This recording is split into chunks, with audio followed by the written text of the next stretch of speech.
Sudahkah sholat kita menenangkan hati kita atau tidak? Jangan-jangan kita sholat baru pada level sekedar menggugurkan kewajiban saja. Betul apa betul? Jangan-jangan kita sholat ahilman, iya, tapi cuma sholat doang. Kita tidak punya makna di balik sholat yang kita hadirkan. Maka pertanyaannya, gimana caranya agar sholat itu bisa menenangkan hati kita?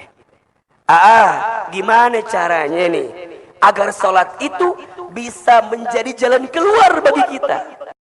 Assalamualaikum warahmatullahi wabarakatuh. Satu kali dikisahkan ada seorang sahabat bernama Abdullah bin Mas'ud radhiyallahu anhu. Siapa namanya? Abdullah bin Mas'ud. Tahu? Kenal? Di mana kenalannya? Ustaz, bagaimana kisahnya? Satu kali sahabat Abdullah bin Mas'ud radhiyallahu an pernah bertanya kepada Rasulullah sallallahu alaihi wasallam. Kata Abdullah bin Mas'ud, sa'alatun Nabi sallallahu alaihi wasallam. Saya pernah bertanya kepada Nabi sallallahu alaihi wasallam. Qala, apa kata Abdullah bin Mas'ud? Ya Rasulullah, ayyul amali ahabbu ila Allah taala. Ya Rasulullah, amal apa yang paling dicintai oleh Allah? Apa pertanyaannya? Amal apa yang paling dicintai oleh Allah? Sekarang Ustadz mau tanya ini. Bapak Ibu, kalau kita ingin dicintai oleh seseorang, maka rumusnya adalah lakukan apa yang dicintai oleh seseorang itu. Betul apa betul? Iya apa ya? Ini teman-teman nih, para jamaah, kalau ingin dicintai sama Ayahanda Wahidin Halim, maka rumusnya lakukan apa yang dicintai oleh Ayahanda. Betul apa betul?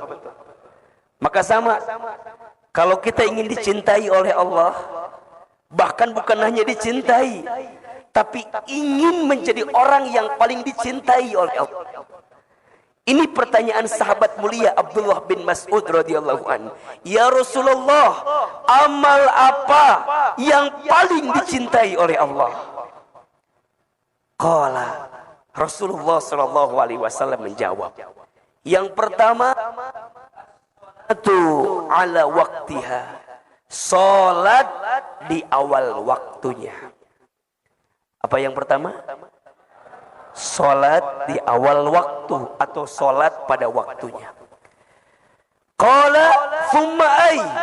Kemudian sahabat Abdullah bin Mas'ud nanya lagi, ya Rasulullah, kemudian apa lagi? Kemudian apa lagi?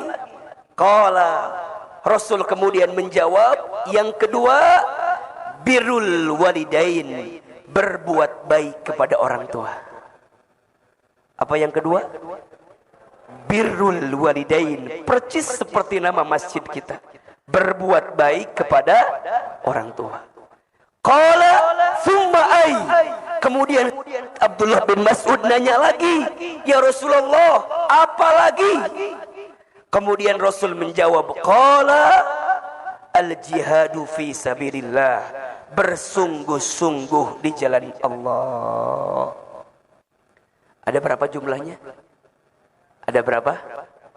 Tiga ini apa namanya? Amalan yang paling dicintai oleh Allah. Satu apa? Salat di awal waktu. Dua, birrul walidain, berbuat baik kepada orang tua. Tiga, jihad fi sabilillah, bersungguh-sungguh di jalan Allah. Perhatikan, dari tiga amalan di atas, ada satu amalan yang percis seperti nama masjid kita. Apa amalannya? Birrul walidain, berbuat baik kepada orang tua. Ahilman yakin Ayahanda Dr. Wahidin Halim beserta pengurus masjid ini memberikan nama birrul walidain karena ini bukti kebaikan kepada orang tuanya. Betul apa betul? Iya apa iya? Dan tolong catat baik-baik ya. Berbuat baik kepada orang tua itu adalah kunci kemuliaan dan kebahagiaan dalam hidup. Maksudnya apa? Kalau hidup kita ingin mulia, maka muliakan orang tua kita. Kalau hidup kita mau bahagia, maka bahagiakan orang tua kita. Karena apa kata Nabi? Ridullah fi ridul walidain, wasuhtullah fi suhtil walidain. Ridhonya Allah ada pada ridhonya orang tua. Murka bencinya Allah ada pada murka benci orang tua. Saya kalau banyak ditanya sama orang, Ahilman sekarang bisa ceramah di TV, alhamdulillah. Saya akan jawab bukan karena hebatnya saya, tapi karena hebatnya doa orang tua saya. Ahilman sekarang dapat kesempatan berdakwah, bahkan dengan izin Allah pernah berdakwah ke Amerika, ke Kanada. Saya akan jawab bukan karena hebatnya saya, tapi karena hebatnya doa orang tua saya. Saya dapat kesempatan sekolah S1, S2, S3 sekarang. Semuanya beasiswa. Saya akan jawab bukan karena hebatnya saya, tapi karena hebatnya doa orang tua saya. Saya asli orang Garut, ayahanda Dr. Wahidin Halim. Saya orang kampung. Dulu barangkali disebut susah juga hidup. Tapi dengan izin Allah, Allah berikan banyak kebaikan. Dan salah satunya adalah karena ucapan dan prasangka baik dari orang tua saya. Maka hadirin yang dirahmati Allah, kalau ada di antara kita yang hari ini Allah tinggikan derajatnya, mohon maaf lahir dan batin, mungkin usaha kita mah hanya berapa persen lah pengaruhnya. Tapi boleh jadi doa orang tua kita lah yang menguatkan takdir itu datang kepada kita. Betul apa betul? Dan mohon izin, saya boleh menyampaikan, boleh jadi ayahanda Dr. Wahidin Halim, beliau menjadi gubernur, sebelumnya beliau menjadi bupati, bahkan wali kota, sebelumnya, begitu banyak pencapaian yang Allah berikan kepada beliau. Salah satunya karena doa dan kebaikan orang tua beliau. Maka hari ini dengan izin Allah, nama masjid kita adalah apa? Birrul Walidain. Sebagai pesan, ini pesan untuk semua jamaah, termasuk anak-anak santri, apalagi anak-anak santri. Kalau hidup kita ingin mulia, muliakan orang tua kita. Kalau hidup kita mau bahagia, bahagiakan orang tua kita. Karena mohon maaf, kata Nabi SAW, rogima anfu, celaka menyesal. Ustaz, siapa yang celaka menyesal itu? Kata Nabi, orang yang celaka menyesal adalah dia yang masih menemukan orang tuanya, keduanya atau salah satunya masih hidup, tapi dia tidak bisa masuk surga. Kenapa? Karena dia lupa untuk berbuat baik kepada orang tuanya. Itulah yang Nabi sebutkan sebagai orang yang celaka menyesal.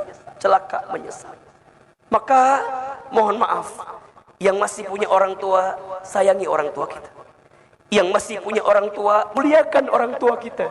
Yang masih punya orang tua, bahagiakan orang tua kita. Ahilman, bagaimana kalau orang tua kita sudah tidak ada? Apakah kita bisa berbuat baik? Bisa. Tolong catat kalimat ini. Ada 3 hal yang sangat dirindukan oleh orang tua yang sudah kembali kepada Allah dari anaknya. Apa di antaranya Ahilman? 1, orang tua yang sudah wafat merindukan doa dari anaknya yang masih hidup. Maka pesan saya, termasuk bagi saya pribadi, saya ditinggal orang tua saya sejak kecil. Ayah saya, ibu saya. Kalau kita sayang sama orang tua yang sudah meninggal, doakan orang tua kita. Apa di antaranya Ahilman? Bacakan istighfar untuk orang tua kita yang sudah meninggal. Satu kali dikisahkan, ada seseorang yang sudah di alam kubur, kemudian hisabnya diringankan, bahkan dihilangkan. Orang itu kemudian bertanya, Wahai malaikat Munkar Nakir, kenapa siksa kuburku hilang? Kenapa siksa kuburku berkurang? Apa jawaban malaikat? Ya, aku kurangi siksamu, aku hilangkan siksamu. Kenapa? Karena aku menyaksikan ada di antara anakmu yang membacakan istighfar untukmu. Maka ada satu doa yang langsung diabadikan dalam Al-Quran, doa untuk orang tua kita. Hafal apa enggak doanya? Rabbighfirli wali walidayya warhamhuma kama rabbayani shaghira. Apa artinya? Rabbighfirli, ya Allah ya Tuhanku, ampuni dosaku. Wali walidayya, dan dosa kedua orang tuaku. Warhamhuma, dan sayangilah kedua orang tua kami ya Allah, keduanya. Kama rabbayani shaghira, sebagaimana mereka menyayangi kami sejak kami kecil. Maka ini pesan. Yang pertama, doakan orang tua kita. Karena orang tua yang ada di alam kubur menanti doa dari anaknya. Wabil khusus istighfar dari anaknya. Mohon maaf, mungkin orang tua kita ilmunya kurang. Mungkin dulu orang tua kita ibadahnya kurang. Karena apa? Karena sibuk ngurusin kita. Karena sibuk banting tulang mencari nafkah untuk kita. Maka jangan pernah sesali keadaan orang tua kita. Jangan pernah menghina keadaan orang tua kita. Karena pada titik hari ini kita mendapatkan banyak kebaikan karena ada doa dari siapa? Orang tua kita. Yang kedua, apalagi Ahilman, lanjutkan kebiasaan baik orang tua yang dulu pernah dilakukan oleh orang tua kita. Orang tua kita senang kalau anaknya melanjutkan kebiasaan baik orang tuanya. Maka setiap anak harus tahu orang tua kita punya kebiasaan baik apa. Nanti dilanjutkan. Jangan sampai terputus walaupun orang tua sudah kembali kepada Allah Subhanahu wa ta'ala. Maka kata Nabi, ada 3 amalan yang tidak akan terputus ketika orang meninggal. Yang pertama, sedekah jariyah. Yang kedua, ilmu yang bermanfaat. Dan yang ketiga, anak soleh yang mendoakan. Maka yang kedua, lanjutkan kebiasaan baik orang tua kita. Dan yang ketiga, apa? Orang tua merindukan dari anaknya sedekah dari anaknya yang diniatkan untuk orang tuanya. Jadi kalau sekarang kita punya harta dilebihkan dalam hidup ini, ayo sedekah. Niatin buat siapa? Orang tua kita. Ustaz, akan sampai atau tidak? Sampai. Satu kali dikisahkan, ada seorang sahabat bernama Sa'ad bin Ubadah radhiyallahu an. Beliau bertanya kepada Nabi SAW, ya Rasulullah, aku ingin berbuat baik kepada ibuku. Iya, tapi ibuku sudah wafat. Apakah aku bisa berbuat baik? Kata Nabi, bisa. Saat bertanya lagi, bagaimana caranya? Kata Nabi, bersedekahlah atas nama ibumu. Sedekah apa ya Rasulullah? Kata Rasulullah, sedekah air. Bagaimana maksudnya ya Rasulullah? Maksudnya bangunkan sumur atas nama ibumu. Selama sumur itu mengalir, pahalanya sampai untuk siapa? Ibumu yang sudah wafat. Kalau ada rezeki, bangun masjid. Kalau ada rezeki, bangun sekolah. Kalau ada rezeki, bangun pesantren. Kalau ada rezeki, bangun rumah sakit. Setiap kebaikan itu akan mengantarkan pahala untuk siapa? Orang tua kita yang sudah meninggal. Jelas atau tidak? Jelas atau tidak? Baik. Ini pendahuluan. Ini belum mulai ceramah kita, belum ya. Ini baru apa? Pendahuluan. Jadi yang kedua saya sampaikan, takzim sekali Ayahanda Wahidin Halim dengan masjid namanya Birrul Walidain. Mudah-mudahan masjid ini mengingatkan kita untuk terus berbuat baik kepada siapa? Kedua orang tua kita. Yang ketiga, kita akan bahas tema kita pagi ini adalah agar sholat menenangkan hati. Agar sholat menenangkan hati. Sholat itu tiangnya agama. Betul apa betul? As-sholatu imaduddin. Salat itu tiangnya agama. Dalam satu bangunan, tiang itu penting atau tidak? Saya tanya, dalam satu bangunan tiang itu penting atau tidak? Penting aja, penting banget. Cius. Mie apa? Mie ayam. Bangunannya mewah, tiangnya roboh. Apa yang terjadi? Hancur. Bangunannya bagus, tiangnya rapuh. Apa yang terjadi? Hancur. Betul? Kalau bahasa kita nih, orang penampilannya gagah, penampilannya bagus, tapi tidak sholat. Apa yang terjadi? Hancur. Maka apa kata Nabi dalam hadis yang lain? Inna awwala ma yuhasabu bihil abdu yaumal qiyamah as-salat. Sesungguhnya perkara pertama yang akan dihisab ketika nanti hari kiamat salat. Fa in saluhat salaha kulluh, fa in fasadat kulluh. Jikalau baik salatnya, baik seluruh amalnya. Tapi jika rusak salatnya, maka rusak seluruh amalnya. Jadi kalau Ahilman tanya, salat itu penting atau tidak? Penting aja, penting banget. Penting aja, penting banget.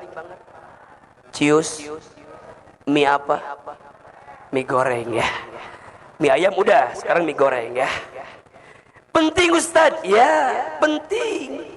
Salat rukun Islam, salat tiang agama. Salat adalah kekuatan bagi kita, bahkan untuk membedakan kita dengan orang yang tidak beriman kepada Allah. Salah satunya dilihat dari salatnya. Dilihat dari apa? Salatnya. Dan Masya Allah, ketika Allah memerintahkan salat, Allah langsung memanggil Nabi untuk berjumpa dengannya. Dalam peristiwa apa? Isra Mi'raj. Perintahnya istimewa, peristiwanya istimewa, dan latar belakang terjadinya pun juga istimewa. Sedikit kita cerita sedikit. Bapak Ibu kan tahu ya, sering dengar kalau peristiwa Isra Mi'raj yang terjadi pada Nabi SAW itu berangkat dari sebuah peristiwa sebelumnya. Apa? Nabi sedang mengalami kesedihan dalam hidupnya. Betul apa betul? Iya apa iya? Sebelumnya Nabi mendapatkan peristiwa apa Ahilman? Satu, Nabi ditinggal oleh paman yang dicintainya. Siapa namanya? Apa? Abu Thalib. Dan yang kedua, Nabi ditinggal oleh istri tercintanya. Siapa namanya? Khadijah. Dua orang ini, Masya Allah, dua orang yang paling bela Nabi, dua orang yang paling mencintai Nabi, dan dua orang pula yang sangat dicintai oleh Nabi SAW. Pamannya Abu Thalib adalah pamannya yang mengurus Nabi dari sejak kecil. Setelah ibunya wafat, diasuh oleh kakeknya. Kakeknya wafat, diasuh oleh pamannya Abu Thalib. Banting tulang, tulang banting, kaki di kepala, kepala di kaki. Pamannya Abu Thalib mengurus Nabi SAW. Mengajarkan mengembala, mengajarkan berdagang, mengajarkan banyak hal kepada diri Nabi SAW. Diurus sejak kecil, dibesarkan sejak kecil. Maka wajar ketika pamannya wafat, Nabi sedih apa tidak? Sedih apa tidak? Sedih. Orang yang mengurus sejak kecil Ustaz dia. Dan bahkan dikisahkan pamannya Abu Thalib ini di antara paman Nabi yang kondisi ekonominya itu tidak kaya banget gitu. Bisa dibilang sederhana saja. Coba ibu bayangkan, bapak bayangkan, baginda Nabi itu tinggal bersama seorang paman yang kondisi ekonominya tidak kaya. Apa yang terjadi? Nabi tumbuh dalam kesederhanaan. Nabi tumbuh dalam kemandirian. Nabi tumbuh dalam kondisi yang begitu luar biasa, ditempa oleh pamannya. Tapi justru mohon maaf lahir batin, kondisi sulit yang Nabi rasakan sejak kecil menjadikan beliau menjadi pribadi yang tangguh dalam kehidupan. Maka mohon maaf ini, adik-adik sayang, kalau hari ini hidup kita sedang mohon maaf ya. Misalnya keluarga kita, orang tua kita, bukan orang yang kaya, mohon maaf. Jangan pernah menghina keadaan. Karena kadang-kadang seseorang itu harus dibanting agar dia terpelanting pada keadaan yang lebih baik. Betul apa betul? Iya apa iya? Seseorang kadang harus tahu rasanya pahit agar dia bisa tahu rasanya manis. Betul? Baginda Nabi SAW mendapatkan banyak pelajaran dari paman yang dicintainya. Siapa namanya? Abu Thalib. Maka saat beliau wafat, Nabi sedih. Yang paling ngebela beliau, orang kafir Quraisy tidak berani kepada baginda Nabi karena masih ada pamannya Abu Thalib ketika itu. Abu Thalib yang pasang badan, kalau bahasa kita kira-kira begitulah. Kalau bahasa orang Tangerang, Abu Thalib yang pasang badan gitu loh. Kalau ada yang nyakiti ponakan saya yang pasang badan, kira-kira begitu. Maka saat kehilangan Nabi sedih. Ditambah lagi kehilangan istri tercinta beliau, siapa? Khadijah. Ustadz Hilman, bagaimana gambaran istri seperti Khadijah itu? Masya Allah. Ibu, Ustadz mau tanya boleh? Ibu mau tidak punya suami seperti Rasulullah? Mau? Ibu ngaca apa enggak?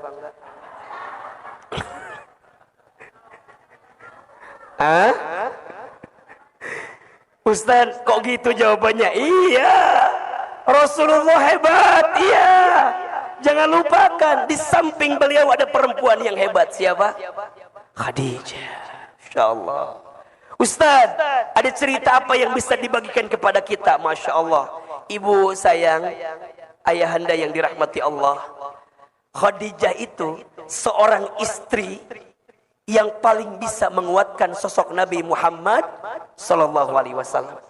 Satu kali dikisahkan, boleh saya cerita? Baginda Rasul itu sedang bertahanus di Gua Hira, sedang berdiam diri di mana? Di Gua Hira. Tiba-tiba apa? Datang suara mengatakan kalimat Iqra, Iqra, Iqra. Yang datang siapa? Lihat ke kanan, gak ada orang. Ke kiri, gak ada orang. Ke depan, gak ada orang. Ke belakang, gak ada orang. Pas lihat ke atas, ada makhluk putih besar. Siapa yang datang? Malaikat Jibril. Apa kata Nabi? Ma Nabi Qari, saya tidak bisa baca. Ternyata waktu itu datang Jibril memberikan wahyu yang pertama. Surat apa? Al-Alaq. Kalau orang di atas sebutnya surat Iqra. Namanya surat apa? Al-Alaq. Ma Nabi Qari, saya tidak bisa baca. Jibril kemudian selesaikan 5 ayat pertama surat Al-Alaq. Iqra bismi rabbikal ladzi khalaq. Khalaqal insana min 'alaq. Iqra wa rabbukal akram alladzi 'allama bil qalam 'allamal insana ma lam. 5 ayat selesai. Nabi ketakutan apa tidak?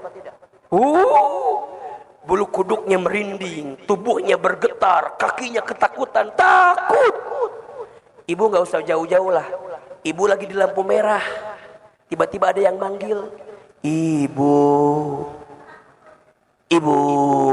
Lihat kanan, kiri, depan, belakang nggak ada orang. Takut apa enggak?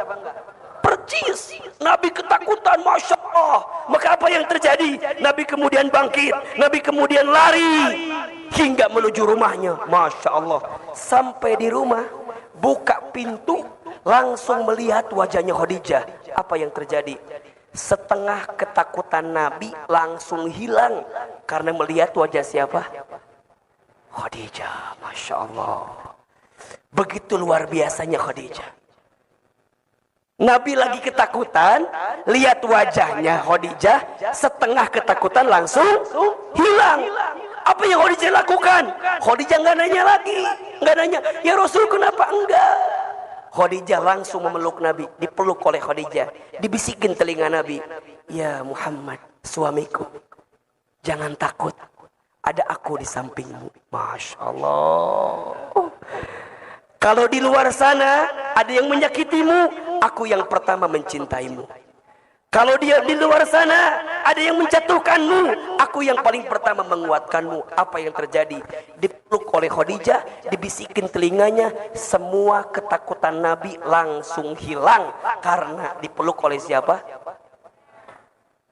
Sekarang Ustaz mau tanya yang di atas, ibu-ibu punten. Ibu-ibu, saya mau tanya, boleh apa enggak? Kalau suami ibu di luar rumah ada masalah, sampai ke rumah lihat wajah ibu, hilang masalah tambah masalah. Tolong jawab ini pertanyaan. Suami ibu di kantor, suami ibu di mana? Di kantor.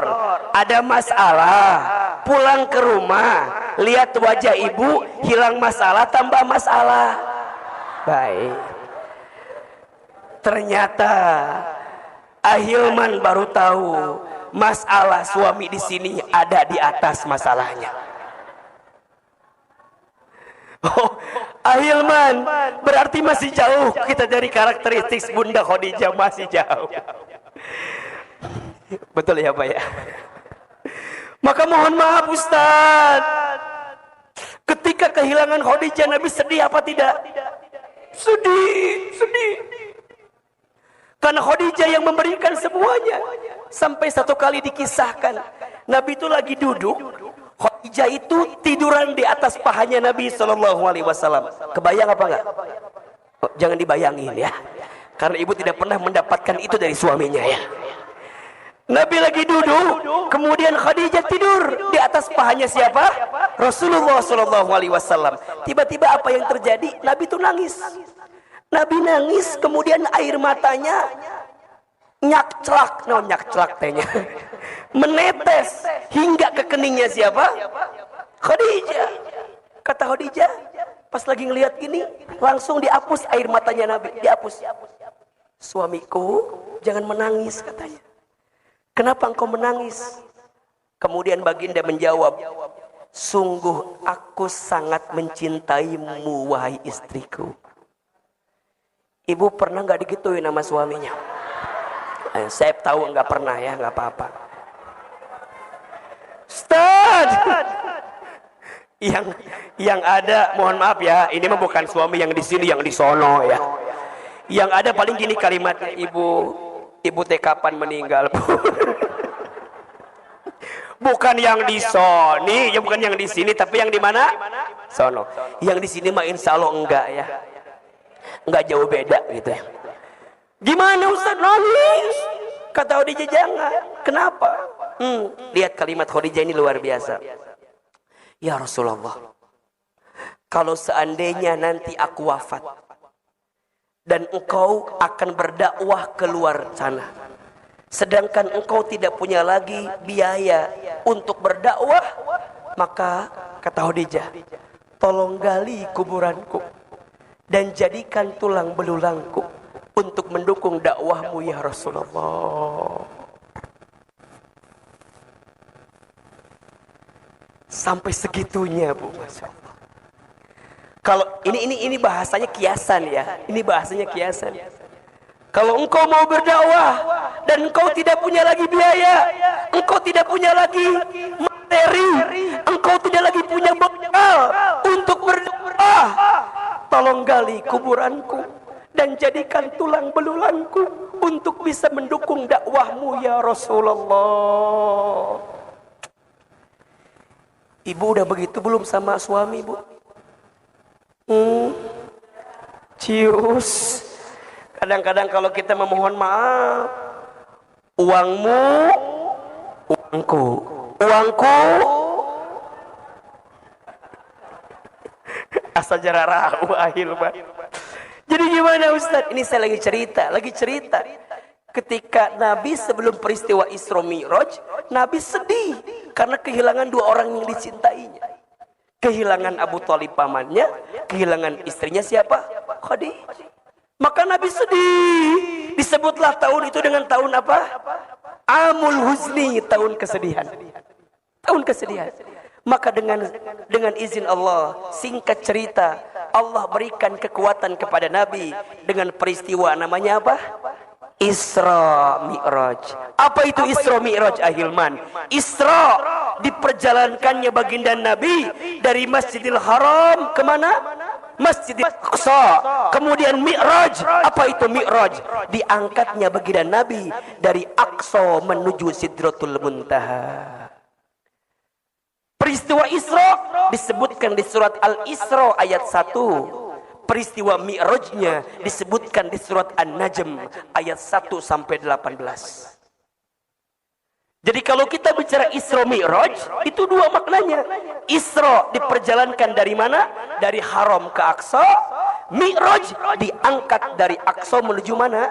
Sidratul Muntaha. Sepulang dari sana, Nabi mendapatkan oleh-oleh sebagai penguat bagi beliau. Apa perintahnya? Sholat. Kalau kita tarik garisnya, berarti kalau kita punya persoalan, kalau kita sedang punya masalah, kalau kita lagi gelisah, kalau kita lagi sedih, maka tidak ada yang bisa menguatkan kita, tidak ada yang bisa menolong kita kecuali Allah. Dan lakukanlah perintah apa? Jelas atau tidak? Jelas atau tidak? Jadi kalau kita tarik, yang namanya sholat itu bisa nolong kita atau tidak?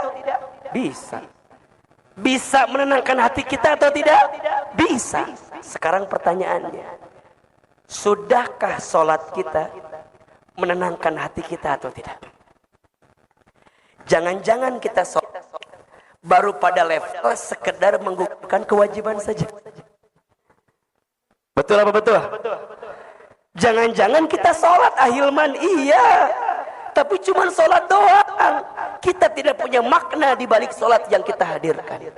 Maka pertanyaannya, gimana caranya agar sholat itu bisa menenangkan hati kita?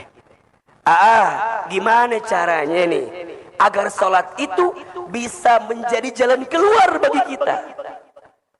Ya, coba Ahilman mau tanya, ada yang lagi susah hidupnya sekarang? Ada yang mana orangnya? Mana?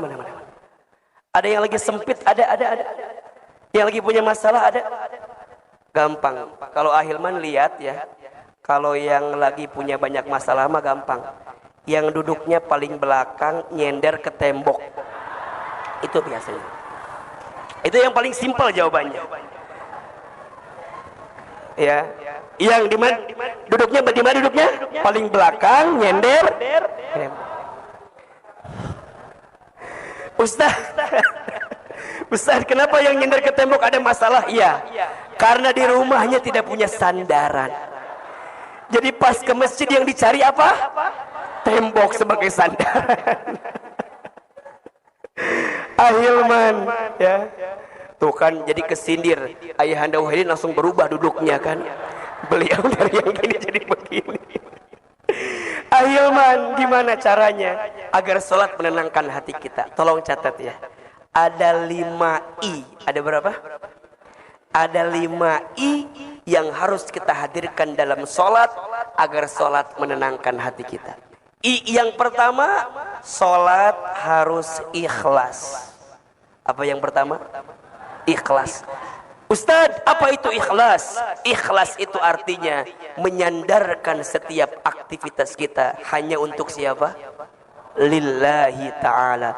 Inna sholati wa nusuki wa mahyaya wa mamati lillahi rabbil alamin. Sesungguhnya sholatku, ibadahku, hidupku, matiku hanya untuk Allah. Ibu, bapak, jangan jadikan sholat semata-mata hanya untuk karena kita punya keinginan. Jangan. Karena sholat itu apa? Perintah dari siapa? Allah. Berarti apa? Kalau kita sholat, berarti kita menunjukkan ketaatan kepada siapa? Allah. Kan banyak ya, di kita ini banyak nih. Kalau mau punya sesuatu katanya sholat. Itu benar, nggak masalah. Tetapi ingat, niatnya harus karena siapa? Harus karena Allah. Kalau niatnya bukan karena Allah, maka yang terjadi apa? Ketika sesuatu itu nggak tercapai, kita nyalain apa? Nyalain sholat. Ustadz, katanya duha itu ngelancarin rezeki, Ustadz. Iya. Tapi kok rezeki saya ini seret mulu, Ustadz. Apakah duhanya yang salah? Bukan duhanya yang salah. Betul apa betul? Banyak orang yang lupa. Bisa sholat duha saja, itu rezeki atau bukan? Tolong jawab. Bisa sholat duha itu rezeki atau bukan? Rezeki. Jadi mikirnya bukan semata-mata duha biar dapat rezeki. Jangan begitu. Mikirnya bisa duha saja itu adalah rezeki. Dan saya catatkan baik-baik kepada Bapak Ibu sekalian ya. Jangan pernah khawatir dengan rezeki. Kenapa? Rezeki sudah tertakar, tak mungkin tertukar. Catat status hari Senin itu. Rezeki sudah tertakar, tak mungkin. Selama kita masih hidup, maka selama itu masih ada catatan rezeki untuk kita. Apa kata Nabi? Ya ayuhan nas, inna ahadakum lan yamuta hatta yastakmila rizquhu. Wahai manusia, sesungguhnya di antara kamu sekalian tidak akan diwafatkan oleh Allah sampai sempurna rizkinya. Berarti kalau sekarang kita masih hidup, masih ada rezeki apa enggak? Kalau sekarang kita masih hidup nih, kita masih dikasih umur nih, masih bisa bergerak nih, masih bisa bernafas nih, masih ada rezeki atau tidak? Jangan takut. Tapi harus ikhtiar. Harus apa? Ikhtiar. Ingat, ikhtiar itu ada dua. Satu ikhtiar bumi, dua ikhtiar langit. Ikhtiar buminya kerja, ikhtiar langitnya apa? Tingkatkan ketakwaan kita kepada Allah. Harus kerja, harus usaha, harus bisnis. Jangan diam. Kenapa? Perintah Allah. Makanya Ustaz paling kesel sama orang yang bikin status akan indah pada waktunya. Apa statusnya? Akan indah pada usaha kagak mau, dagang kagak mau, silaturahmi kagak mau, ketemu sama orang kagak mau, jualin produk kagak mau, suruh sholat gak mau, sholat subuh kesiangan, malam tidur, pagi-pagi bangun-bangun bikin status. Apa statusnya? Akan indah pada waktunya.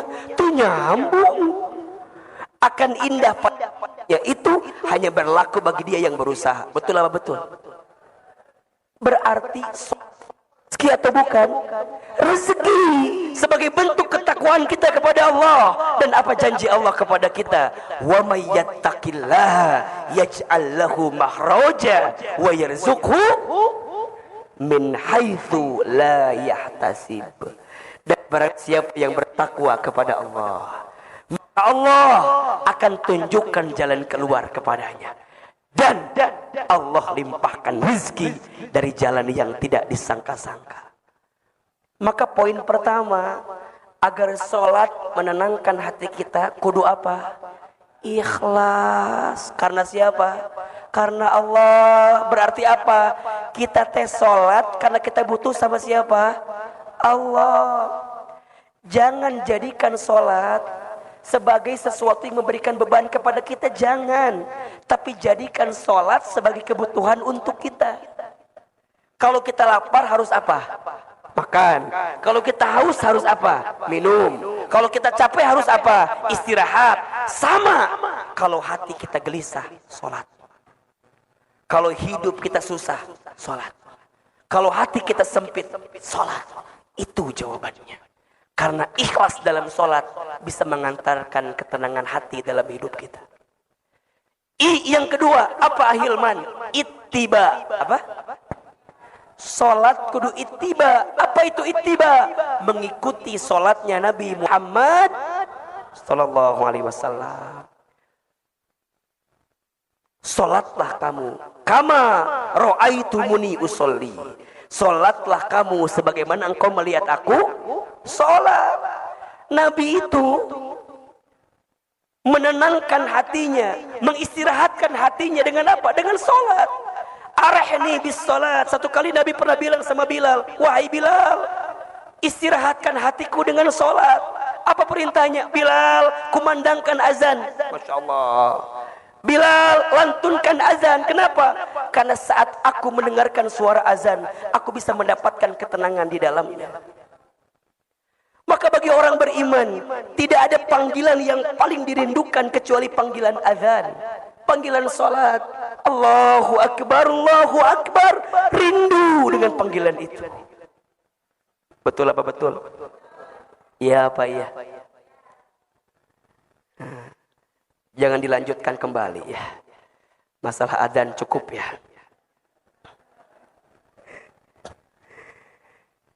Jadi dia sangat senang dengan panggilan azan. Kenapa? Karena saat terdengar azan berarti panggilan untuk apa? Salat. Maka apa kuncinya nanti? As-salatu fi awwali waktiha. Salat di awal waktu. Itu kebiasaan Nabi SAW. Kenapa? Karena salat itu ibaratnya pertemuan penting antara seorang hamba dengan siapa? Allah. Ibu, bapak, saya gambarkan begini. Ibu janjian dulu. Waktu zaman jahiliyah dulu. Ibu janjian sama mantan pacar ibu. Yang sekarang jadi apa? Jadi suami. Janjian jam 12. Kira-kira persiapannya jam berapa?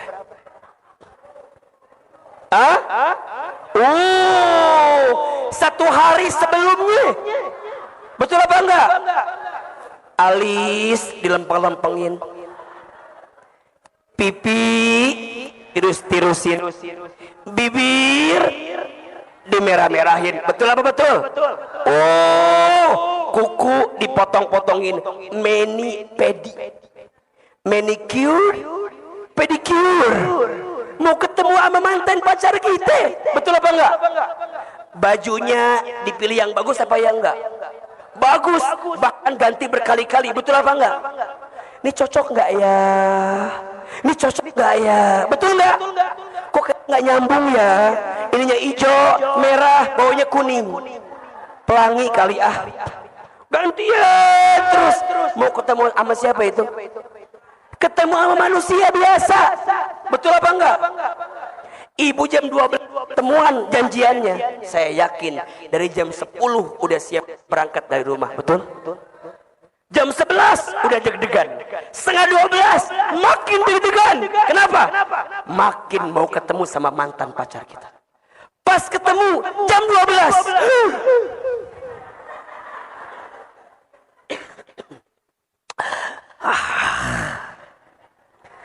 Mau makan apa?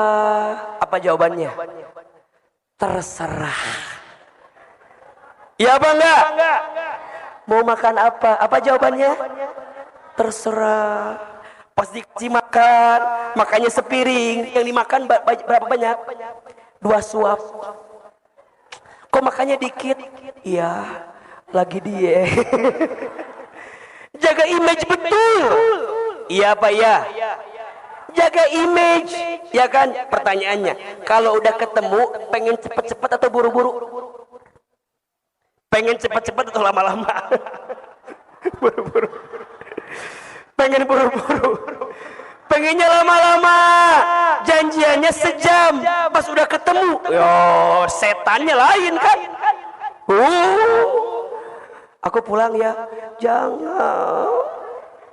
Aku masih angel.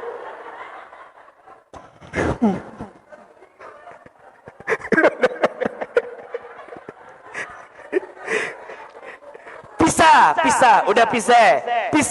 Pertanyaan saya, sampai rumah teleponan apa enggak? Baru ketemu tadi siang, sampai rumah ngabarin, ayang,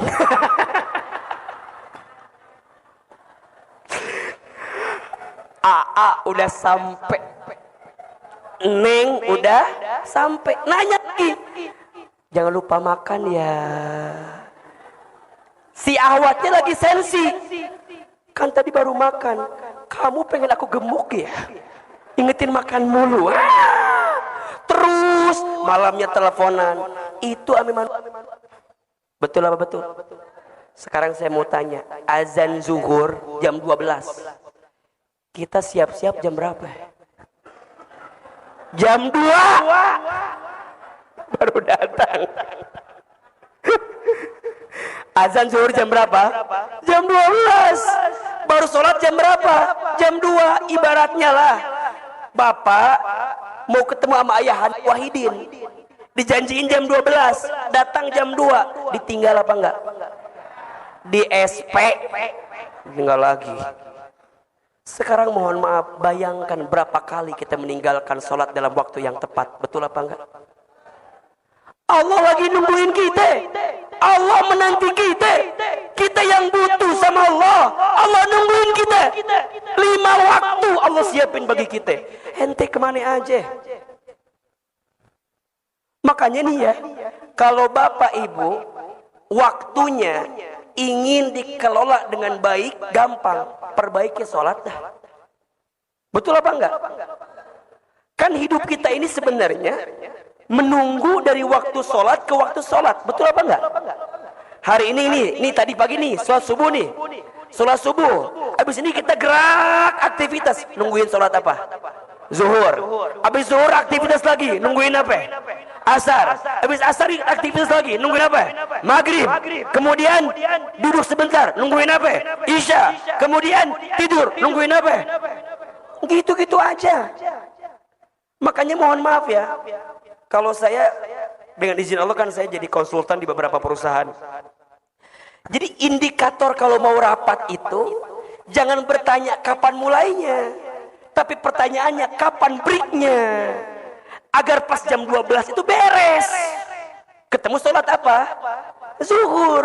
Jam berapapun mulainya, ketemu zuhur, break, selesai, sholat dulu. Cakep. Kalau kita pertanyaannya apa? Mulainya jam berapa? Bukan akhirnya jam berapa. Nah, akhirnya ini patokannya apa? Waktu sholat, waktu azan. Sekarang saya mau tanya, jadi azan itu penting atau tidak? Kok jadi ke azan lagi sih? Penting, pengingat bagi kita itu. Betul apa enggak? Sholat di awal waktu. Ibu ibaratkan seperti ibu ketemu sama mantan pacar ibu tadi, bapak ibaratkan bapak ketemu sama orang penting. Waktunya nggak boleh meleset. Betul apa enggak? Kita ketemu klien, ya, ketemu rekan bisnis, ya, ketemu pimpinan kita, ya, kan nggak bisa telat, ya nggak sih? Maunya tepat waktu. Ittiba, ikuti sholatnya Rasulullah Shallallahu Alaihi Wasallam. Salah satunya apa? Sholat di awal waktu. Naik lagi Ustaz, ya, sholat harus pakai ilmu. I yang ketiga. I yang pertama apa? Ikhlas. I yang kedua, ittiba. I yang ketiga, ilmu. Orang yang sholat pakai ilmu sama yang tidak beda atau sama? Beda. Sederhananya, pahami setiap bacaan sholat. Coba. Allahu Akbar. Apa artinya? Apa artinya? Saat bapak ibu mengucapkan kalimat Allahu Akbar, maknanya tidak ada yang lebih besar dalam hidupku kecuali siapa? Berarti apa? Ibu nyingkirin kehidupan dunia, ibu nyingkirin kesibukan dunia, bapak nyingkirin setiap pekerjaan urusan dunia, bapak singkirin. Kenapa? Karena tidak ada yang lebih penting untukku kecuali siapa? Allahu Akbar. Allah Maha Besar. Baca iftitah, ada yang baca Allahumma ba'id, silahkan. Ada yang baca Allahu Akbar kabira, silahkan. Setelah itu baca Al-Fatihah. Bismillahirrahmanirrahim. Apa artinya? Dengan menyebut namamu ya Allah, yang maha pengasih lagi maha penyayang. Apa maknanya? Ya Allah, Kalau saat ini hamba sedang tersakiti, hamba sedang terluka, hamba sedang kecewa, hamba tenang ya Allah, karena hamba punya Engkau yang Maha Pengasih lagi Maha Penyayang. Jadi gimana? Gak akan sedih berlebihan, gak akan kecewa berlebihan, gak akan putus asa berlebihan. Kenapa? Karena kita punya siapa? Allah, Allah Ar-Rahman Ar-Rahim. Alhamdulillahi Rabbil Alamin. Ya Allah, segala puji hanya bagimu, Tuhan semesta alam. Kalimat Alhamdulillah mengajarkan kita untuk menghilangkan kesombongan dalam diri kita. Yang ngasih kita harta siapa? Yang ngasih kita harta siapa? Yang ngasih kita umur siapa? Yang ngasih kita sehat siapa? Yang ngasih kita pangkat siapa? Yang ngasih kita jabatan siapa? Allah. Saat kita baca Al-Fatihah, ya Allah, tidak ada yang berhak dipuji kecuali Engkau ya Allah. Jadi kalau ada orang yang muji kita, ada orang yang hormat sama kita, ada orang yang menghargai kita, ada orang yang memuliakan kita, satu jawabannya apa? Karena Allah nutupin aib-aib kita saja. Kalau seandainya aib kita dibuka, apa yang mau kita banggakan? Gak ada. Kita ini cuma tutup pakai casing aja sama Allah. Betul apa enggak? Maka saat baca Fatihah, hilang kesombongan. Makanya aneh kalau ada orang yang sholat tapi sombong, aneh. Saya ulangi. Ada orang yang sholat tapi sombong, aneh. Kenapa?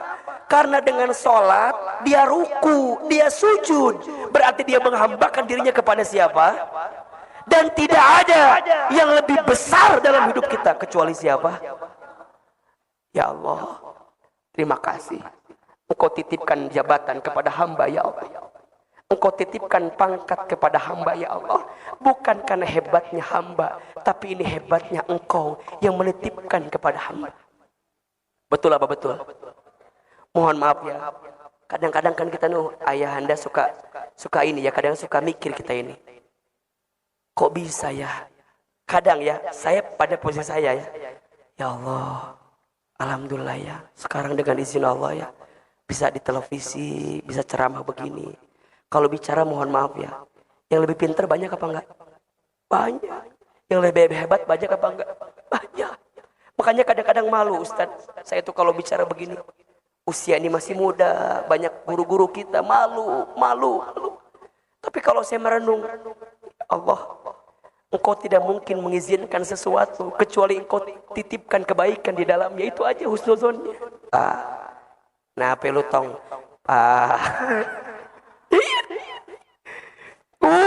Kata-katanya disusun rapi. Itu mau minta sama ayahanda.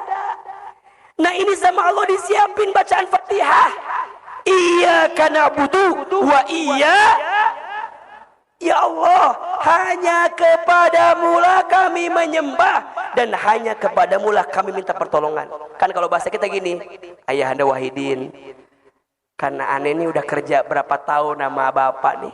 Ya kan kita bahasa gitu loh. Bapak udah ngasih aneh rumah, udah ngasih aneh kendaraan. Satu lagi Pak, apa? Aneh mau nikah lagi Pak. Mintanya kan kadang-kadang banyak. Kenapa minta sama orang itu? Karena kita percaya orang itu bisa ngasih permintaan kita. Betul apa enggak? Sama cara kita minta kepada Allah. Jadi pertanyaannya, sholat yang pakai ilmu sama yang tidak beda atau sama? Beda. Rasanya beda. Beda rasanya. Maka nanti ada yang keempat. Satu tadi apa? Ikhlas. Dua, ittiba. Tiga, ilmu. Ada yang keempat. Sholat harus ihsan. Harus apa? Ihsan. Ahilman, apa itu ihsan? Ihsan itu artinya anta budallaha ka'annaka tarahu fa illam takun tarahu fa innahu yaraka. Engkau beribadah seakan-akan engkau melihat Allah, dan jika engkau tidak melihat Allah, Allah melihat kamu. Jadi gimana Ustaz? Ini saya lagi cerita. Ketika Nabi sebelum peristiwa Isra Mi'raj, Nabi sedih karena kehilangan dua orang yang dicintainya. Kehilangan Abu Thalib pamannya, kehilangan istrinya siapa? Khadijah. Maka Nabi sedih. Disebutlah tahun itu dengan tahun apa? Amul Huzni, tahun kesedihan. Tahun kesedihan. Maka dengan izin Allah, singkat cerita, Allah berikan kekuatan kepada Nabi dengan peristiwa namanya apa? Isra Mi'raj. Apa itu Isra Mi'raj, Ahilman?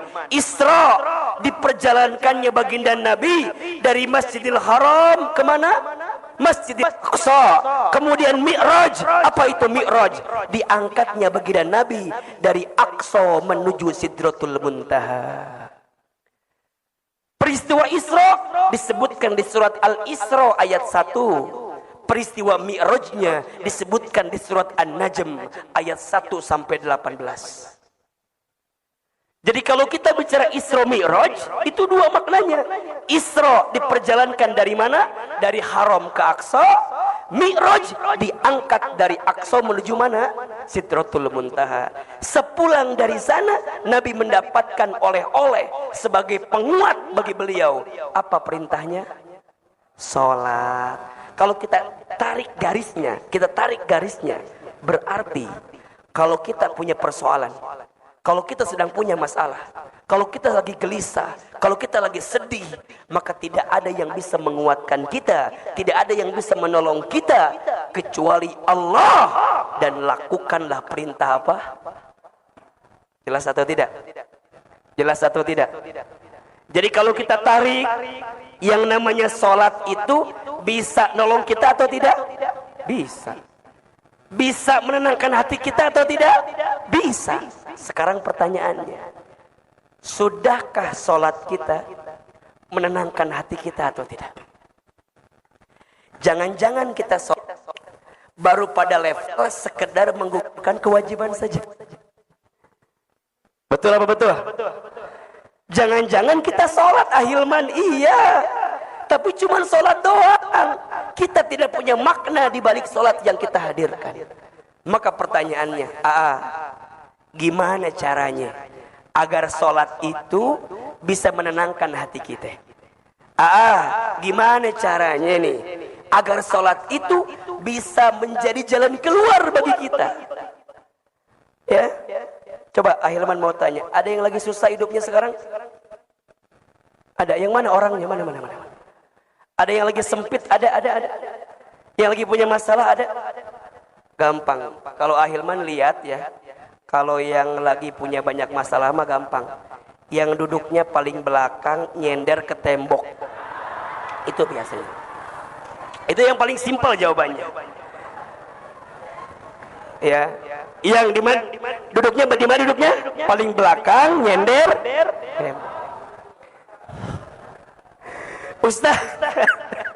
Ustaz, kenapa yang nyender ke tembok ada masalah? Iya. Karena di rumahnya tidak punya sandaran. Jadi pas ke masjid yang dicari apa? Tembok sebagai sandaran. Ahilman, ya. Tuh kan jadi kesindir. Ayahanda Wahidin langsung berubah duduknya kan. Beliau dari yang gini jadi begini. Ahilman, gimana caranya agar sholat menenangkan hati kita? Tolong catat ya. Ada 5 I. Ada berapa? Ada 5 I yang harus kita hadirkan dalam sholat agar sholat menenangkan hati kita. I yang pertama, sholat harus ikhlas. Apa yang pertama? Ikhlas. Ustadz, apa itu ikhlas? Ikhlas itu artinya menyandarkan setiap aktivitas kita hanya untuk siapa? Lillahi ta'ala. Inna sholati wa nusuki wa mahyaya wa mamati lillahi rabbil alamin. Sesungguhnya sholatku, ibadahku, hidupku, matiku hanya untuk Allah. Ibu, bapak, jangan jadikan sholat semata-mata hanya untuk karena kita punya keinginan. Jangan. Karena sholat itu apa? Perintah dari siapa? Allah. Berarti apa? Kalau kita sholat berarti kita menunjukkan ketaatan kepada siapa? Allah. Kan banyak ya, di kita nih banyak nih, kalau mau punya sesuatu katanya sholat. Itu benar, nggak masalah. Tetapi ingat, niatnya harus karena siapa? Harus karena Allah. Kalau niatnya bukan karena Allah, maka yang terjadi apa? Ketika sesuatu itu nggak tercapai, kita nyalain apa? Nyalain sholat. Ustadz, katanya duha itu ngelancarin rezeki, Ustadz. Iya. Tapi kok rezeki saya ini seret mulu, Ustadz. Apakah duhanya yang salah? Bukan duhanya yang salah. Betul apa betul? Banyak orang yang lupa. Bisa sholat duha saja, itu rezeki atau bukan? Tolong jawab. Bisa sholat duha itu rezeki atau bukan? Rezeki. Jadi mikirnya bukan semata-mata duha biar dapat rezeki. Jangan begitu. Mikirnya bisa duha saja itu adalah rezeki. Dan saya catatkan baik-baik kepada Bapak Ibu sekalian ya. Jangan pernah khawatir dengan rezeki. Kenapa? Rezeki sudah tertakar, tak mungkin tertukar. Catat status hari Senin itu. Rezeki sudah tertakar, tak mungkin. Selama kita masih hidup, maka selama itu masih ada catatan rezeki untuk kita. Apa kata Nabi? Ya ayuhan nas, inna ahadakum lan yamuta hatta yastakmila rizquhu. Wahai manusia, sesungguhnya di antara kamu sekalian tidak akan diwafatkan oleh Allah sampai sempurna rizkinya. Berarti kalau sekarang kita masih hidup, masih ada rezeki apa enggak? Kalau sekarang kita masih hidup nih, kita masih dikasih umur nih, masih bisa bergerak nih, masih bisa bernafas nih, masih ada rezeki atau tidak? Jangan takut. Tapi harus ikhtiar. Harus apa? Ikhtiar. Ingat, ikhtiar itu ada dua. Satu ikhtiar bumi, dua ikhtiar langit. Ikhtiar buminya kerja, ikhtiar langitnya apa? Tingkatkan ketakwaan kita kepada Allah. Harus kerja, harus usaha, harus bisnis. Jangan diam. Kenapa? Perintah Allah. Makanya Ustaz paling kesel sama orang yang bikin status akan indah pada waktunya. Apa statusnya? Akan indah pada usaha kagak mau, dagang kagak mau, silaturahmi kagak mau, ketemu sama orang kagak mau, jualin produk kagak mau, suruh sholat gak mau, sholat subuh kesiangan, malam tidur, pagi-pagi bangun-bangun bikin status. Apa statusnya? Akan indah pada waktunya.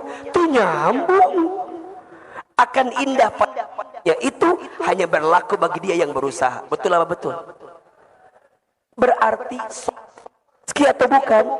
Rezeki sebagai bentuk ketakwaan kita kepada Allah. Dan apa janji Allah kepada kita? Wa may yattaqillaha yaj'al lahu makhraja wa yarzuqhu min haitsu la yahtasib. Dan barang siapa yang bertakwa kepada Allah, maka Allah akan tunjukkan jalan keluar kepadanya. Dan Allah limpahkan rezeki dari jalan yang tidak disangka-sangka. Maka poin pertama, agar sholat menenangkan hati kita, kudu apa? Ikhlas. Karena siapa? Karena Allah. Berarti apa? Kita tes sholat karena kita butuh sama siapa? Allah.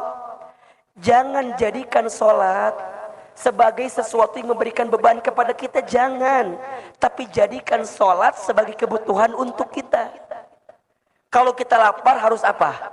Makan. Kalau kita haus harus apa? Minum. Kalau kita capek harus apa? Istirahat. Sama.